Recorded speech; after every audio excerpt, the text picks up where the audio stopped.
ছুটির দিনে পর্যটকে মুখর কক্সবাজারের সমুদ্র সৈকত। এ নিয়ে কক্সবাজার থেকে আরও খবর জানাচ্ছেন সহকর্মী ইরফানুল হাসান। ছুটির দিন মানে কক্সবাজারে পর্যটকে ভরপুর, কিন্তু বন্যা আর বৃষ্টি বাদলের কারণে বেশ কিছুদিন ধরে কক্সবাজারে পর্যটক খরা চলে আসছিল। কিন্তু আজকে সাপ্তাহিক ছুটির দিনে বেশ আসলে পর্যটকে বেশ মুখরিত হয়েছে কক্সবাজারের সমুদ্র সৈকত। সৈকতের যে কটি পয়েন্ট রয়েছে, কলাতলি, সুগন্ধা, লাবণী সহ সবকটি পয়েন্টে আজকে একেবারে পর্যটকে মুখর রয়েছে। সৈকতে পর্যটক যারা আসছেন তাদেরকে নিরাপত্তার জন্য এখানে লাইফ গার্ডের কর্মীরা কাজ করছেন।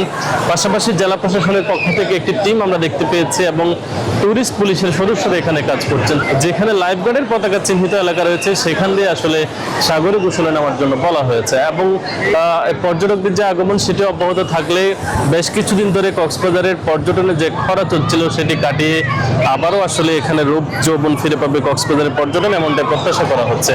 তবে কক্সবাজারে শুধুমাত্র সৈকত ছাড়াও আসলে মেরিন ড্রাইভে বর্ষার দিনে আসলে পর্যটকরা ঘুরতে যাচ্ছেন।